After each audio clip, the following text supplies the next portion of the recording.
नमस्कार दोस्तों, आप सभी का स्वागत है हमारे आज की इस क्लास में। दोस्तों, आज की इस क्लास में हमारा जो चैप्टर चल रहा है वो चैप्टर है हमारा 9 मेंसुरेशन। ठीक है। और इस चैप्टर 9 में जो हमारी जो एक्सरसाइज चल रही वो है 9.1। और 9.1 जो हमारी एक्सरसाइज है उसका हम आज 6 जो क्वेश्चन है, क्वेश्चन नंबर जो है हमारा 6 है, उसको हम सोल्व करना आपको सिखाएंगे दोस्तों। तो चलिए बिना किसी देरी के हम हमारा वीडियो कंप्लीट करते हैं या हमारा जो वीडियो उसको शुरू करते हैं। तो उससे पहले आपको हमारा जो चैनल है उसको सब्सक्राइब कर दीजिए, अगर नहीं किया हो तो कर दीजिए, और बेल आइकन दबा करके नोटिफिकेशन भी ऑन कर लीजिए। और चलिए शुरू करते हैं हम हमारा आज का ये जो वीडियो है, ये जो क्वेश्चन है उसको हम सोल्व कराएंगे। और जो क्वेश्चन है दोस्तों वह क्वेश्चन नंबर 6। ठीक है, तो जल्दी से अपनी नोटबुक वगैरह लेकर के बैठ जाइए। हमारा क्वेश्चन नंबर 6 है दोस्तों। पहले मैं कलर चेंज कर देता हूँ। Find the area of a rhombus whose side is 5 centimeter and whose altitude is 4.8 centimeter. If one of its diagonals is 8 centimeter long, find the length of the other diagonal. Diagonal मैंने आपको सुबह ही बता दिया था। किसी भी जैसे ये आपका ये एक क्लोज शेप है ये, और इसके अंदर जो डायगोनल होती है वो जो इसके अपोजिट वर्टिसेस को जब हम मिलाते हैं तो उसका डायगोनल कहलाता है। It is called diagonal. ठीक है।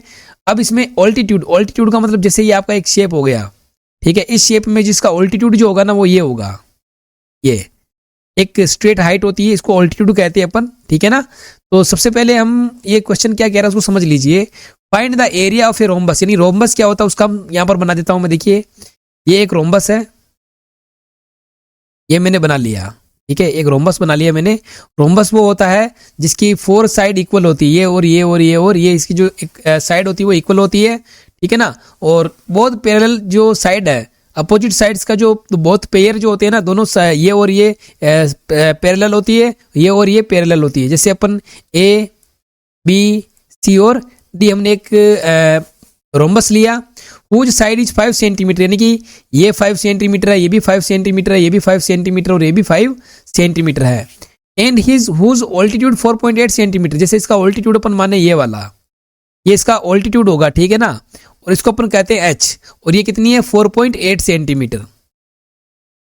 ठीक है। अब ये कह रहा है if one of its diagonal is 8 centimetre, दोनों में से कोई भी एक अपन, जैसे ये दोनों इसमें दो इसके अंदर क्या 2 इसके अंदर डायगोनल्स होते हैं। तो जैसे अपन ने इसका एक डायगोनल अपन ने लिया, जैसे मैं इसका एक अलग कलर से इसका डायगोनल मैं ड्रॉ कर लेता हूं।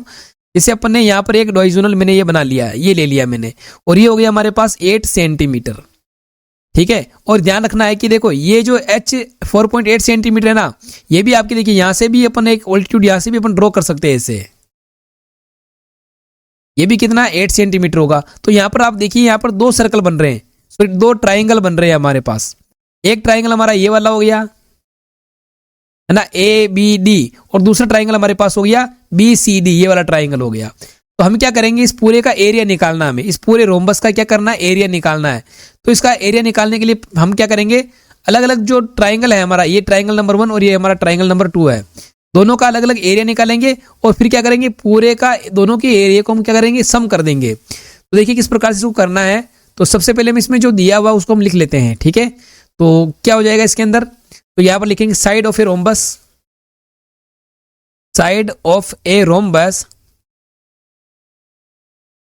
कितनी है इसकी 5 सेंटीमीटर। ठीक है। तो इसके अंदर देखिए इस ट्राइंगल में शेप नंबर 1 में जो ये 5 होगा ना, ये 5 सेंटीमीटर इसका क्या हो जाएगा, बेस हो जाएगा। ठीक है, ये इसका बेस हो जाएगा। तो हम पहले इसमें ट्राइंगल ले लेते हैं। तो यहां लिखेंगे in triangle A B D, in triangle A B D. A B D में देखिए यहां पर इसके ए बी क्या हो जाएगा, इसका बेस हो जाएगा। Base A B is equal to 5 centimetre, और हाइट कितनी हो जाएगी इसकी, देखिए हाइट 4.8 सेंटीमीटर। तो यहां लिखेंगे हाइट कितनी हो जाएगी यहां पर 4.8 सेंटीमीटर। तो यहां लिखेंगे 4.8 सेंटीमीटर। ओके। अब देखिए यहां पर हमने ए बी डी लिया है। ठीक है ना। तो हम इसका फॉर्मूला लगाएंगे, area of triangle A B D is equal to 1/2 into base into height. तो 1/2 इंटू बेस हो जाएगा हमारे पास 5 सेंटीमीटर इंटू हाइट हो जाएगी इसकी 4.8 सेंटीमीटर। हम चाहे तो इसके नीचे 1 1 लगा देते हैं, पॉइंट को हटाएंगे, पॉइंट के आगे 1 डिजिट है तो 1 0 लगा देते हैं। क्या बच रहा है 1/2 इंटू 5/1 इंटू 48/10। तो देखिए 5 1 जा 5, 5 2 जा 10, 2 1 जा 2, 24 2 जा 48। ठीक है, क्या बच रहा है देखिए यहाँ पे 48/2, और 48 को अपन इसमें 2 से इसको डिवाइड करेंगे तो क्या बचेगा, सॉरी 48 नहीं है यहाँ पे 24 है, तो यहाँ आ जाएगा इसका 12 सेंटीमीटर स्क्वायर। तो क्या है इसका 12 सेंटीमीटर स्क्वायर हमारे इसका क्या आ रहा है ABD, जो हमारे ट्राइंगल है ABD ये वाला, इसका हमारे पास क्या है 12 सेंटीमीटर स्क्वायर इसका क्या आ गया एरिया आ गया। अब हम निकालेंगे ये वाला, ये जो ट्राइंगल है ना ये वाला, इस ट्राइंगल का हम निकालेंगे तो यह है BCD। ट्राइंगल क्या हो जाएगा BC और D। तो यह लिखेंगे हम लेंगे इन ट्राइंगल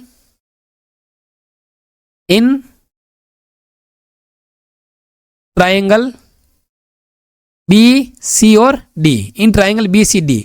तो बेस क्या हो जाएगा इसके अंदर, बेस इसका सेम होगा 5 सेंटीमीटर, और हाइट वही है हमारे पास कितनी, देखिए इस ट्राइंगल का जो ये जो ट्राइंगल है ना दोस्तों, इस ट्राइंगल का जो एरिया आएगा वो एरिया हमारे इसका आएगा। तो हम इसमें यहाँ ये लिखेंगे कि यहाँ पर क्या है कि बेस और हाइट दोनों की सेम है। यहाँ पर देखिए बेस और हाइट क्या होगी, सेम होगी। तो यहाँ लिखेंगे in triangle BCD the height the base and height is same, दोनों की सेम है ना, सेम।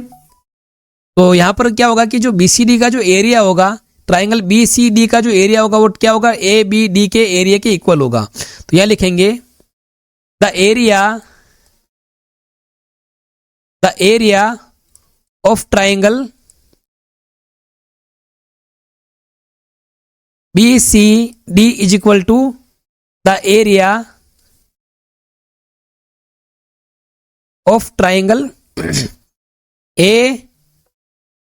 AB, और दूसरा क्या हो जाएगा ABD, दोनों का इक्वल होगा। यानी कि यूं कहें कि जो ABD का जो ट्राइंगल का जो एरिया आया है वही क्या होगा इसका होगा, तो इसका भी कितना होगा 12 सेंटीमीटर स्क्वायर होगा। ये होगा ट्राइंगल, लिखेंगे the area of triangle BCD का भी क्या आएगा 12 सेंटीमीटर स्क्वायर आएगा। ठीक है ना, तो टोटल कितना हो जाएगा यहाँ हम लिखेंगे। अब हमारे को क्या करना है, पूरे का निकालना है। तो ये भी 12 आएगा और ये भी 12 आएगा।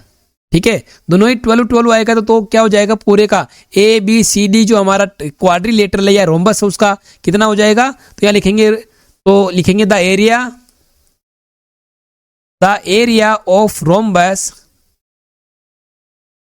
Rhombus ABCD is equal to, यह लिखेंगे क्या करेंगे दोनों को जोड़ देंगे, यानी कि 12 सेंटीमीटर प्लस 12 सेंटीमीटर कितना हो जाएगा 24 सेंटीमीटर स्क्वायर जो है इसका क्या आ जाएगा, पूरे रोम्बस का जो है वो एरिया आ जाएगा। ठीक है ना, तो इसको इस तरह से करना है, क्योंकि देखिए यहां पर क्या है कि जो ABD जो है ना ट्राइंगल, इसका जो एरिया वो PCD के बराबर होगा, इक्वल होगा। ठीक है ना, इसलिए दोनों ही बराबर आएंगे। अब ये क्या कह रहा है, हमने इसका पूरा एरिया हमने निकाल लिया है, तो ये कह रहा है find the length of the other diagonal. हमने इसका एरिया निकाल लिया है।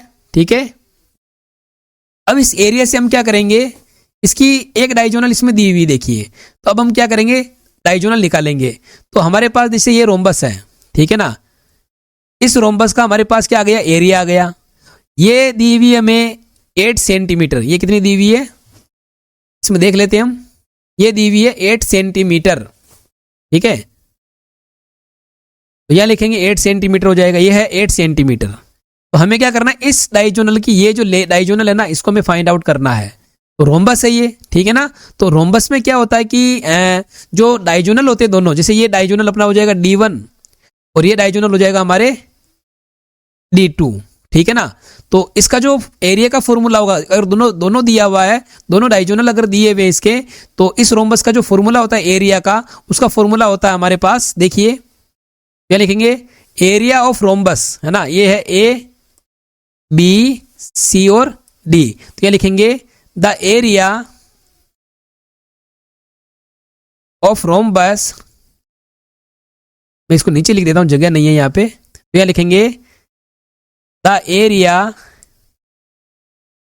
Of rhombus is equal to 1/2 into D1 into D2। और यहां पर देखिए D1 कितना है, D1 हमने माना यहां पर, D1 रहने, D1 जो है वो जाएगा x मान लेते हैं इसको, या D1 को D1 ही रहने देते हैं, और D2 हो जाएगा हमारे पास 8 सेंटीमीटर, ठीक है। और एरिया कितना रोम्बस का हमारे पास कितना आया था, तो वो लिखेंगे हम यहां पर, एरिया, तो यहां पर देखिए अपन लिखेंगे एरिया कितना है इसका, रोम्बस का एरिया हमारे पास कितना आया था, देखिए 24 सेंटीमीटर, है ना, तो क्या लिखेंगे, एरिया ऑफ रोम्बस कितना आया, 24 सेंटीमीटर स्क्वायर। इन सब की वैल्यू हम क्या करेंगे, इसके अंदर रखेंगे यहाँ पे इसमें, तो कितना हो जाएगा, देखिए ये रोम्बस का कितना है, रोम्बस कितना, एरिया ऑफ रोम्बस कितना है, 24 is equal to 1/2 into D1 को हमने x मान लिया, इंटू D2 कितना आया था हमारे पास 8 सेंटीमीटर। तो देखिए हम x निकालेंगे तो क्या करेंगे, इसके नीचे 1 लगा देते हैं, इन दोनों को हम इधर लेके आएंगे, तो कितना, देखो ये पहले मैं इसको ये काट, 2 1 जा 2, 2 4 जा 8, तो कितना बच रहा है, 24 इज इक्वल टू 4x हो जाएगा। तो x की वैल्यू निकालेंगे तो क्या होगा, 4 इससे डिवाइड हो जाएगा, तो x इज इक्वल टू 24/4, 4 6 जा 24, ठीक है। तो x की वैल्यू कितनी, नहीं x क्या है यहाँ पर हमने क्या माना, x हमने माना है D1, तो इसका जो D1 आएगा दोस्तों, वो डायमीटर जो आएगा ना, डायजोनल, सॉरी डायमीटर नहीं है, डायजोनल, डायजोनल D1 इज इक्वल टू आएगा 6 सेंटीमीटर, ये हमारा आंसर हो जाएगा, ठीक है। तो हमने ये फॉर्मूला लगाना है इसके अंदर, ये हमारा क्वेश्चन नंबर कौन सा हो जाएगा, क्वेश्चन नंबर हमारा 6 हो जाएगा, ठीक है। ये था हमारा क्वेश्चन नंबर 6 कंप्लीट। इसको हमने डबल करके भी कर सकते हैं हम इसको, और 12 को मैंने 2 बार जोड़ दिया यहाँ पे, तो इसको इस तरह से भी कर सकते हैं, यानी कि ये जो 12 सेंटीमीटर आएगा, ये एक ट्रायंगल का आया था, हम इसको क्या करेंगे, 2 से मल्टीप्लाई करके भी पूरे रोम्बस का जो है एरिया निकाल सकते हैं, ठीक है। उसके बाद में हमने डायजोनल निकालने के लिए, अगर दोनों डायजोनल दिए हुए हो तो उसका जो फॉर्मूला होता है वो ये होता है, 1/2 इंटू D1 इंटू D2, ठीक है।